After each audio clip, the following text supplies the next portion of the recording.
Welcome to Life by Design.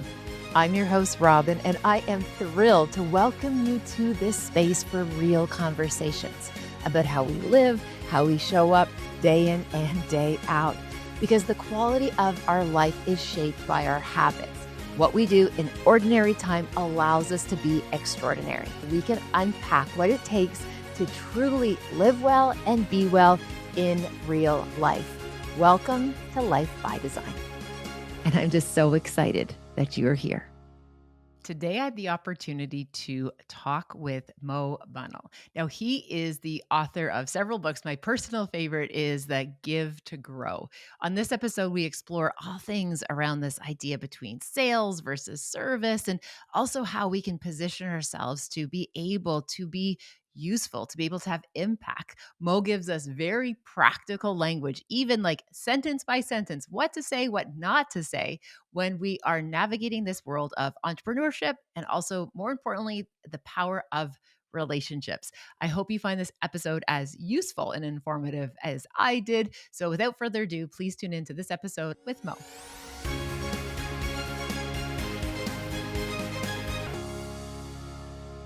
I'm thrilled to introduce my guest today, Mo. This is someone who, when I first read his book, and it was Jay Papasan from The One Thing who said, check out this book, Robyne. It was one of the books that I picked up and read it in one solid go. I did not put it down. I read it cover to cover. And then I thought, wow, those are refreshing ideas about the idea of service, about leadership, about service, how we show up. So Mo, welcome to the podcast. I'm so glad you're here today. Yeah, and I think it's going to be fun when you think about servicing and being helpful to others. Resiliency is a big part of that. So I think we're going to blend our content in a way that's going to be really cool today. I'm Yeah. excited. Oh, well, thank you so very much. And so for Mo, for folks who haven't heard of your work yet or want to get a deeper idea of the work you do, could you tell us just a wee bit about the good work that you're doing these days and what you're up to?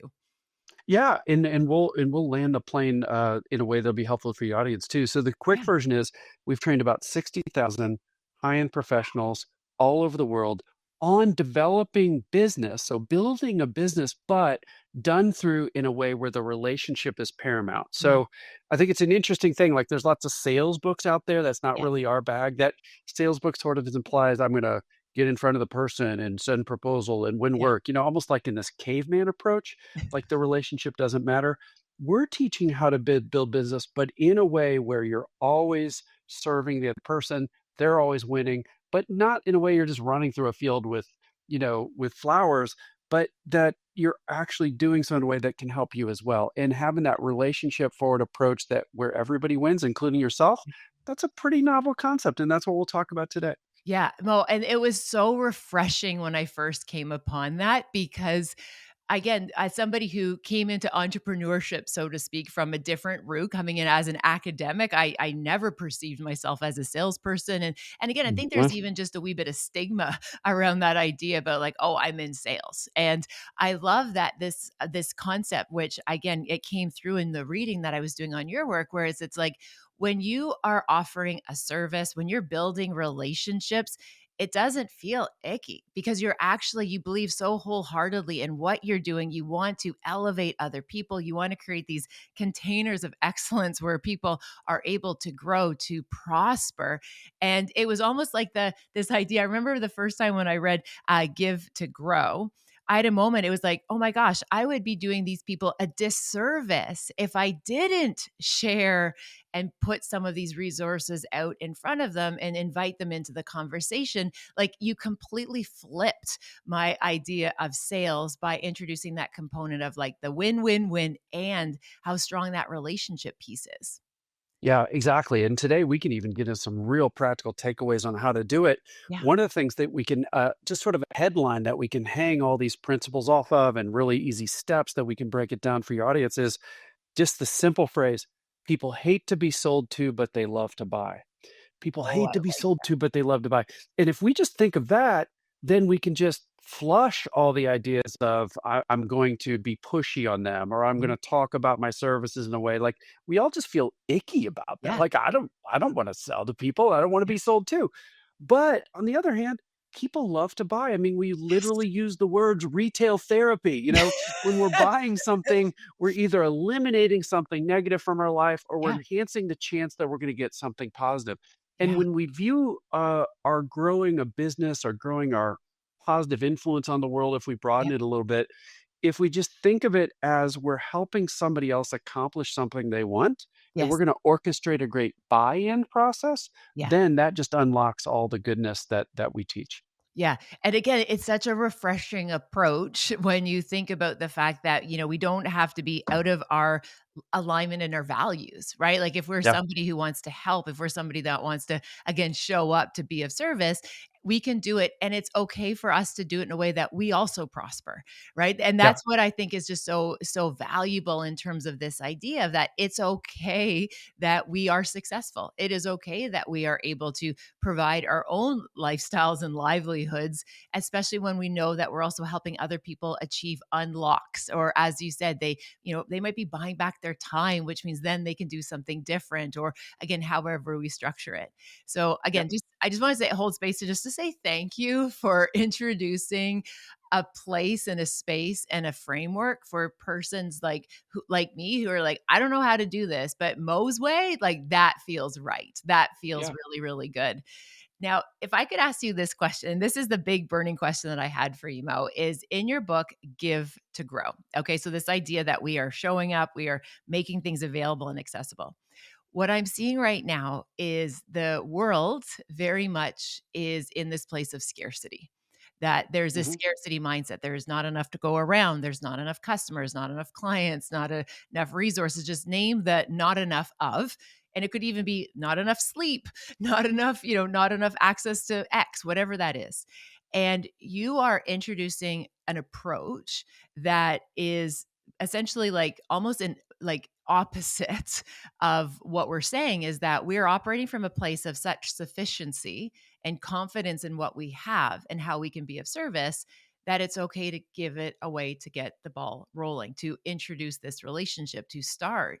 And this isn't just the foot in the door technique that we would see back in old business books, but I mean, like, you're really like, no, this is how we do it. When the world feels so scarce, you're bringing this opposite action and the results are remarkable. Like the results are just so remarkable. So could you tell me just a wee bit about that idea of if you choose to about like, yeah, we're in this place of scarcity and meeting it with sufficiency and even abundance that we're Yeah. sharing and we're giving, it's a radical approach and it Yeah. works. Wow.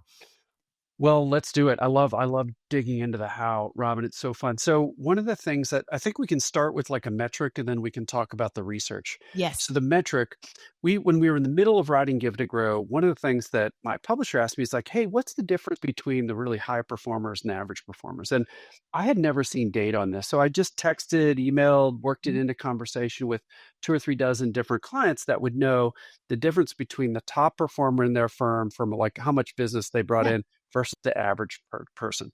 And by far, the most common answer I got back was we looked at the numbers, Mo. It's an interesting question. I actually didn't know myself. And they would say 10x. We Mm, had one firm where the difference was like 25 or 30x. I think the lowest was 8.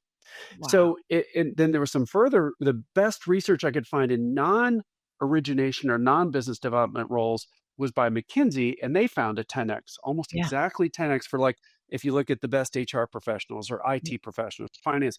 So it does appear that in the normal world, that the difference between average, not low, but Yeah. average and high performance when it comes to influence, positive influence, if we Mhm. call it that, is about 10 times. So not Yeah. 10%, 10 times. So 10 that's the metric. times. The research, I know you love research given your background. I just love Adam Grant's research on Yes. that he popularized around givers. And that Yes. gets to our point here.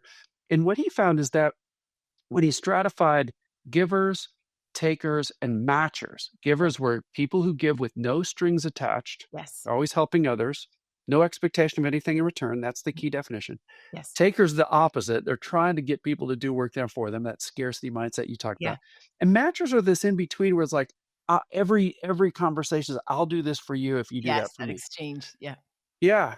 And we can all like think of people we know right now. Oh yeah, he's a taker. She's a, and the givers generally win, but not all do. And what he found is some of the givers were actually the least, had the lowest performers, and some of the givers had the highest. So in follow-up studies, they dug into what gives with givers. Yeah. What's the difference between these low, absolutely lowest of the three archetypes and absolutely highest? And what he found was two big differences. What I like to call the folks at the top, the most successful in the world, strategic givers, two things were different. One, they knew how to say no or yes. Wow. So Yeah. anything that crossed their plate, they had the ability to actually say no if they didn't think it was worth their time. So there's a little bit of self mode, like I'm going to do the thing. I'm going to give to anybody or most, but I'm going to think about my own self interest a little bit here. Yeah. I'm going to have the ability to say no and say yes. And then secondly, if a yes, to then scale the size of the give to be aligned with what they thought the outcome might be. Mm. Again, no strings attached, but if your boss's boss asks you for a half an hour, Yeah. well, maybe you give them half a day on Yes. some special project. Yeah. Somebody from your alma mater calls up and says, "Can I take you golfing? I'd love to pick your brain about your career path." That's a 5 hour commitment. Maybe I'm going to throttle that. I'm going to say yes, but maybe I'll throttle that down to a 15-minute Zoom call. Yeah. And that ability to say yes or no, and if a yes, I'm just gonna size my give to the expected outcome, Yes. no strings attached. But if I do that over and over, then really good things open up for Yeah. us when we do that. Your Yeah. thoughts? I absolutely love that like that distinction of recognizing that it's giving, but it isn't literally like martyrdom. Like we're not Right. literally like bleeding out when anybody Yeah. wants something to the point where we have nothing left to give anybody. So that notion about strategic giving and also just that idea there's a deep sense of trust within that Yeah. practice that you are trusting the process, that you are trusting human nature, you are trusting relationships, you are trusting the power of community, and that it's this idea that there's a little bit of surrendering, which I love to think about it in that way Yeah. because we don't have to control, nor do we want to try to control every aspect of that interaction and that relationship. Like that Yep. is a place that you're operating from a place of being really grounded, really Yeah. stable, really secure, feeling really well resourced to be able to do that. I think it's Yeah. fantastic. And I do appreciate that notion of the persons at the top. They're doing it strategically. And again, they're not doing it strategically in terms of, that what can I get out of this, as you've clearly articulated. They're doing it in the sense of this is serving the work. This is serving the purpose. This allows me to be, again, more positioned or better positioned to be able to do more of X. And Yeah. also that notion that the givers, essentially at that underperforming place, likely are in that place because of that lack of the boundaries. And it's not Yeah. just boundaries as in, and I get a wee bit cheese when people talk about boundaries as don't answer your phone in the weekends. It's like, no, those boundaries aren't going to make a huge difference. The boundary is saying yes to things that are draining and, as you said, that are out of proportion to the work and the goal. And therefore you have nothing left over for Yeah. other practices and other relationships, including relationship with you, our family systems, and even ourself. Not Yeah. even having that. So I really, really, I love that. Another idea we often talk about, I think that would braid so lovely into that is, the folks at the top are collaborators and they're connectors, they're amplifiers, and the folks kind of in that underperforming place I tend to see are very competitive. That it's kind of very much, what's in it for me. There's a lot of strings attached. And just again, that sense of confidence that comes with operating with the collaborators, operating in that place where they also are trusting the process and believing in the good. We're not operating from a place of mistrust or in terms of value of that interaction. So I really Yeah. appreciate that framework. Absolutely. Now, Can oh, we keep going. Yeah. could I give an example? Because Please, I please. think yeah, because I'm thinking of you, and I was trying to think of like what would an example of like a strategic give be that the Yeah. audience could grab a hold of? Because I think we've covered the theory. I Yes. want to like boil it down to like a Yeah. super practical takeaway. Yeah. So I thought of you because Yeah. everybody knows you because it's your show and you're famous and you're Thank awesome. You're kind. So Thank you. so everybody imagine if you're Robin, and let's say Robin through a referral gets a Zoom call with the president of a huge line of business Mhm. within a Fortune 50 Yeah. company. So Robyne's thinking, wow, this is a big one, Yeah. because a lot of times you're giving keynote Yes. speeches and all the other things that you do, right? Well, what most people do is they would approach that meeting and again, on that idea of we hate to be sold to, but love to Yeah. buy. Most people would feel like, well, I need to talk about my speaking, but I'm not sure how. And I should bring it up and maybe they can hire me for their big annual kickoff meeting. It's almost January or whatever, and they're like thinking self, self, self, self, self. If we can go to that meeting and have a different approach, number one, learn their priorities and their words, Yeah. especially when it comes to resiliency and all the Yes. things that you're expert in. So, coming up with some great questions, we can do some research ahead of time. And then that president of that line of business is opening up. They're starting to share, yeah, I really wish our people would do this differently. Yeah. I'm worried about that. We're going to go through a huge transformation next year. We need the people to be really resilient. And then let's say, audience, that Robyne, somewhere about 10, 15, 20 minutes into a 30-minute call says, you know what, Janine, I've really, I think I see great strategic fit here between Yeah. what you mentioned, and you'd say the exact thing they Yeah. mentioned that you can help with. So it's clear. And say, I would like to invest in this long-term relationship.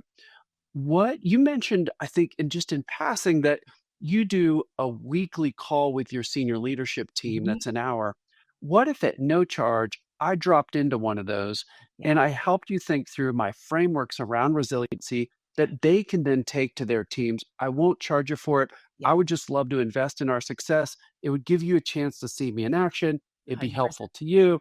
So I bet the audience can start to see, like, wow, how would Janine feel in that moment? She Yeah. would feel like she'd feel great. Yeah. Robyne, you're It's a win. investing in her, feel reciprocity. She'd be thinking about, wow, how soon can I do this? Like, I Yes. want that to happen in Friday's call, but it's Yes. only a couple days. You know, Yeah. just all kinds of wonderful things would start to open up in this decision maker's mind. Mm. Then, audience, imagine Robyne on that call and just blowing them away with her frameworks.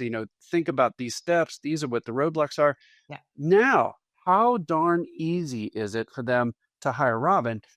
Not only just for the one event that Janine, the president might have been thinking about, but maybe they need consulting. Maybe they've got 4 events that they wanna start to cascade. Now there's 12 people, Mhm. however many team people are in the SLT.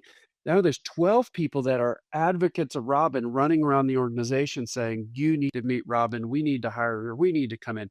And it all happened because of a one-hour gift.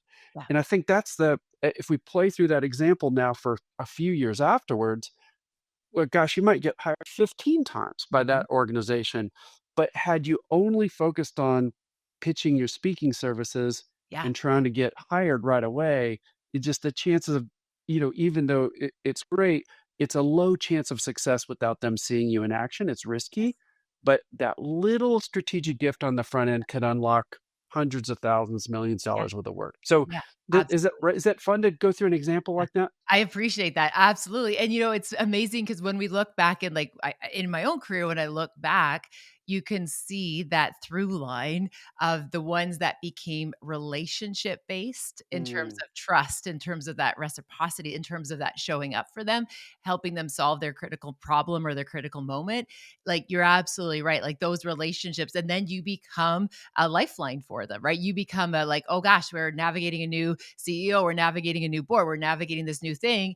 Change, okay, change is scary, but hey, I'm going to reach out because I know Robyne helped us with this in the past. And again, because it's a relationship, it's not that, it's not this kind of one and done or a transaction. It's this idea that I look at it as around allyship, that like I'm on your mm, team. I am cheering for you. I am I rooting love for that. you.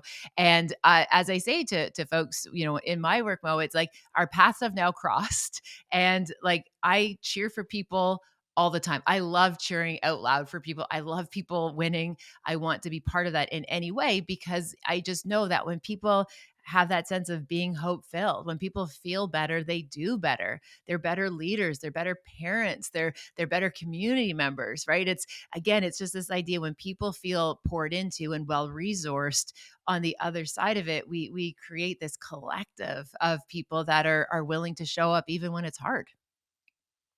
Gosh. I Yeah. take me to the next place. I love all that.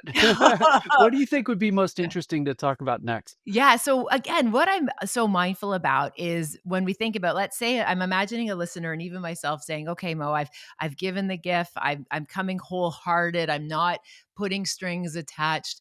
But at this season, I'm not seeing that return on my investment just yet. Mm. And to me, that's where that resilient piece would start to take shape, where I'm doing all the things. I've read the book. I've, maybe even have a coach or a mentor. People are helping me with my blind spots. Like, Mo, I feel like I'm doing everything right, but I'm not getting the results that I'm hoping to.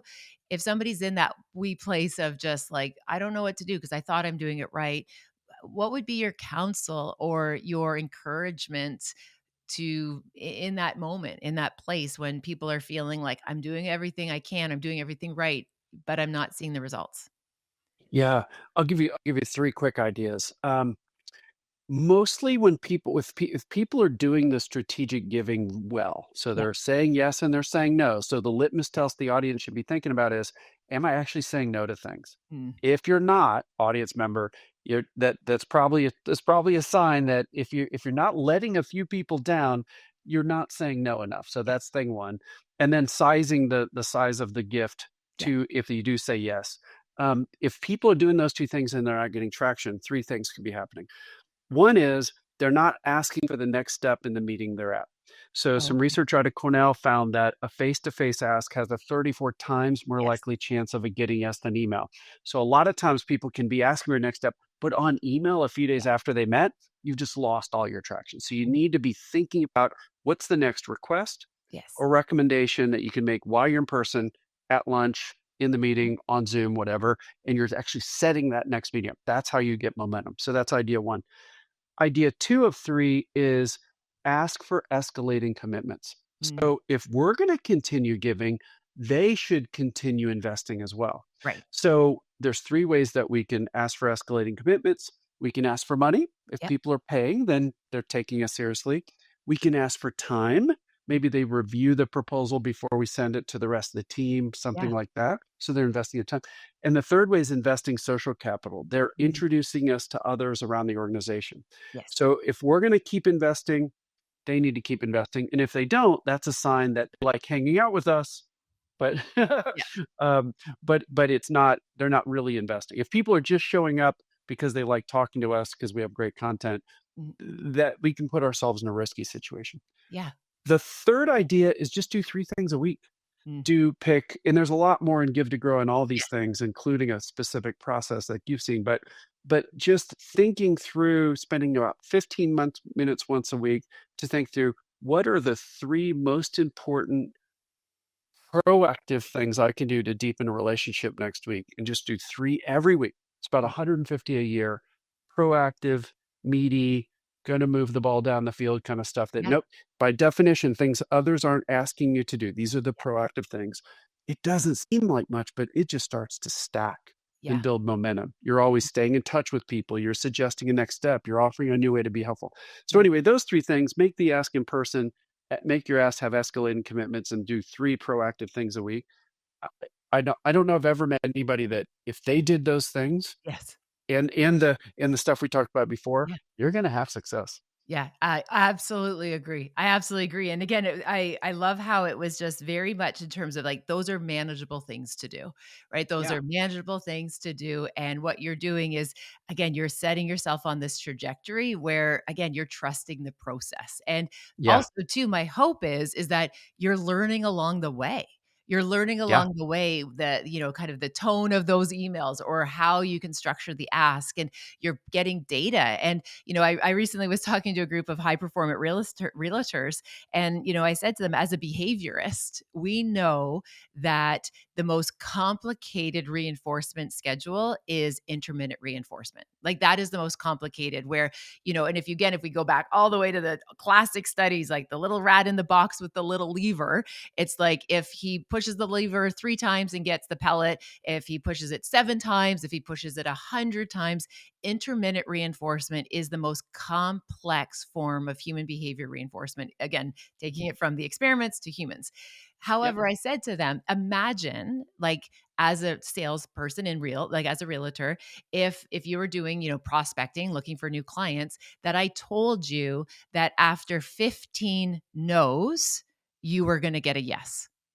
If I told you that you just had to do that 15 asks and you knew for sure you would get a yes eventually, like, and this was the schedule, I asked them, how fast would you want to get through your nose, right? Like, how quickly would you want to be rejected I knowing that love on that this. 15 mark, I am Yeah. golden because I'm going to have that. And I said, when we're working in spaces where we have intermittent reinforcement, which means we're not going to win every game, we're not going to win every point, we're not going to win every conversation, but we recognize that there will be growth, there will be prosperity, there will be success somewhere. And if we can Yeah. almost play like a wee bit of a mental, little mental gymnastics with ourselves to be like, okay, this is why I'm going to be one step closer, which when used not for good, Mo, this is why addictions and gambling is so complicated to Yeah. treat You're and right. address, because it's like, it feels like the next one is going to be the big payoff. The next one is going to solve all my problems. So we know this is complex human behavior, but there's ways that we can use these like little frameworks for ourselves. And again, I had that one realtor reach out to me afterward and he said, I got to know this afternoon, Robyne. And I literally was just like, yes, yes, like good. I'm on I'm the one right step track. farther. Right. Right. Right. Like Right. I'm one step closer. And again, I just appreciate that if we are looking for success and we're setting ourselves up to be, using this framework, using this approach, there's going to be a payoff. There absolutely Yeah. will. And it's kind of that idea, we're going to earn or we're going to learn, and we're going to be in a right place for your personal and professional success. Yeah. The thing I loved about what you shared, and I actually wrote down in bright red, intermittent reinforce. I want to write an article on this. It's so good. Yeah, oh, I'm um, glad. it's so good. And what you taught everybody there is pull the agency back, Yes. pull the control back to yourself. It's not random. Yeah. And the story I'll tell around that, and it's similar, but I think it's nicely aligned, and you can land the plane on this, is that um, if a lot of people can think business development or relationship development is random, because if you look at any one person, wow, that referral came from Phil and I haven't caught up Yes. with Phil in 10 years. That's so Yep. random. That's how I won the business. I'm not in control, is what Yeah. they can. But if you show me somebody that makes all those asks, that Mhm. does 3 things a week, that does the things we're talking about, let's say one person makes 10 asks a year, another person makes 1,000. Yeah. Just like, because that's actually that could be a thing. Those are probably Totally. the endpoints. Who are we going to put money on is going to have success? It's the Exactly. person who asked for 1,000, Yeah. and it's not even close. So in any one situation, it can be a random, but when you scale it up to a year, it's not a random Mhm. act at all. It's Yeah. the person that makes the most offers of helpfulness is going to win the most business, Yeah. almost every time. Oh, And I think that's what you did. Is like, hey, make more asks, make more offers of helpfulness. Do yeah. that over and over, and you'll create the future that you want. Yeah, I love that, and I love that idea that we're, like, co-creating those futures because, again, because we want them to win as well, and again, this isn't Yeah. just, arbitrary asks. We're doing asks and offers that are in alignment with what their needs are. So this isn't Yes. just like, "Hey, I can do X for you." It's like, "Great, well, I don't need X." Okay, cool. You're actually giving opportunity where this is gonna be something that maybe will bring a wee bit more ease to the person or Yeah. answers a Yeah. answers a problem that they thought was, a wicked problem. They didn't see a possible solution. And then all of a sudden you show up with a solution. Right. So again, I love this notion that the asks are not just, wishful thinking where we're just kind of throwing everything out there and see what sticks. It's like, okay, if I'm going to have these 3 offers each week, if I'm going to set that goal that I want to do that, I'm going to do just a wee bit of homework, figure out what some of their press points are, stress points are, figure out even like what are they posting right now on social? What are they posting Yeah. on LinkedIn? If they're posting things like, and I just had this conversation with a colleague this morning where she said, yesterday I made reference in an event, Mo, that we have 75 days left of 2025. And one person said, we got to buckle down and get things done and hit those goals. And the other person said, I want to be gentler with myself. I want to be gentler with myself. I want to end the year in a place of calm and a place of sufficiency and knowing that I was Yeah. enough. I did enough. Yeah. Yeah. What I offer as true gifts to those two different people, it's going to look very, very different. What I'm going to offer the person who's looking for a sense of groundedness, steady, calm, smooth, tender transition out of the year, that gift is going to be probably like the polar opposite of the person who needs like that Navy SEAL in their corner being like, we are going to take this down this year. My giving is going to look different. So if I take a few minutes to do a little bit of homework to get a sense of where people are at and the gift and the giving is in alignment, I feel like we're just stacking the odds in our favor of a yes. Yeah, I totally agree. Would it be helpful to just share a couple phrases that Love it. people can use Yes. right away? Please, please, Yeah. please. Thank you. Yeah, I'm just trying to like land like these super practical things people can take away. So if somebody is in that boat where they're trying to finish the year strong, or at any point they're trying to ramp up, they're like, wow, I Yeah. really like what Robin's saying here. I need to make more ask. There's a lot of ways to do it. Here are three great ones. Oh, I love And this. let me actually just say the ways not to do it. We rarely want to say, do you want me to? Yeah. That do something. That like that to the other person, that feels like they're putting us out. Um, so instead of or I actually avoid even "I'd be happy to" do Mhm. something, Mhm. to make an offer, because that can, like, diminish the scarcity of it. Yeah. It sounds like there's no value. So I usually avoid those phrases. The 3 I really like are, "Would it be helpful if?" You've already heard me say that a couple times. Yeah. I use that the most. I just think, "Would it be helpful if" signifies value because Yes. you're saying, "Yes, it would be helpful." Mhm. So I think that's a good one. 2 other ones I really liked are, "What most of my clients do next is blank." Mhm. Mhm. I like that one. It builds on the science of social proof. It sort That's of right. said, it's like middle school. Everybody's doing it, you know? Yeah. And, Absolutely. you only say if it's true, but if the next step is what most of your clients do, everybody, like, that's it's Mhm. a really nice way of suggesting a next step, Yeah. and it just says it's safe. Yeah. Um, the last one I really like, I don't use this as much, but boy, in certain Mhm. scenarios, it can be great. Like if there's a lot of confusion about what to do, or if there's sort of a command and control kind of environment that Mhm. you're talking to, or culture, that organization. And that one's more of an authority driven one. And it's what I'd recommend we do next is blank. Yeah. Yeah. And that one just slices through Yeah. clutter. It's like, Yeah. whoa, you're the expert. You're telling me Yeah. what to do. I better pay attention. Yeah. So all those 3, would it be helpful if, Yeah. what most of my clients do next is, or what I'd recommend based on conversation today, what I Yeah. would recommend we do next is, those can be just great ways to suggest the next step that have a high chance of a yes. You always Yes. want to do it in person. That's That's right. when you have that 34x superpower. And just those are examples of how you can create this momentum we've been talking about. Yeah. Well, I absolutely love that. And just one quick anecdote. I remember a very dear colleague, Phil M. Jones, like the one and the only Phil M. Jones, such a cool dude. I remember him sharing with me. We were chatting one day and we were talking about, when I'm doing these pre-event calls with clients. And he said, that he goes, the pre-event calls where I sell all my books.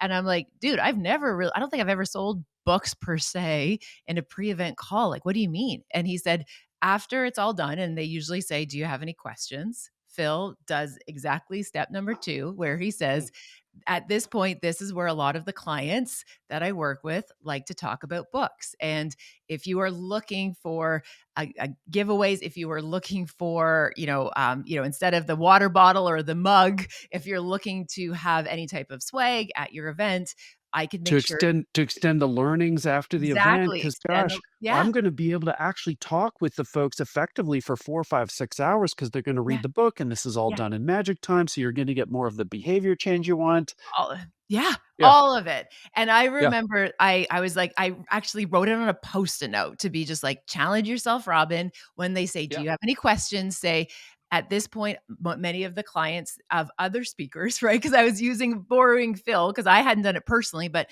at this point in conversations, a lot of other speakers could let you know about that this is an option. We can take care of the bulk orders. We can make it so simple for you, I love it. and and I remember the very first time I put that in practice, Mo, like it was like they were like, "Yeah, we take 500." And it was like the yes was immediate. I solved their Yeah. problem of having to figure out what are we going to give our attendees.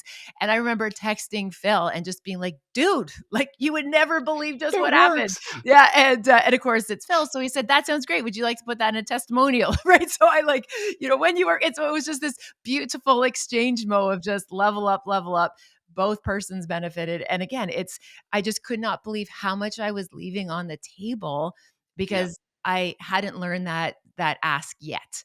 And just Yeah. how it radically changed bulk sales for me. And again, I just love that with the very clear examples you've shared today on this episode, like people I think will be able to absolutely see how they Yeah. can make those asks, how they can, find that balance point of being a giver, being generous, being able to show up to help be a problem solver and a fixer for folks.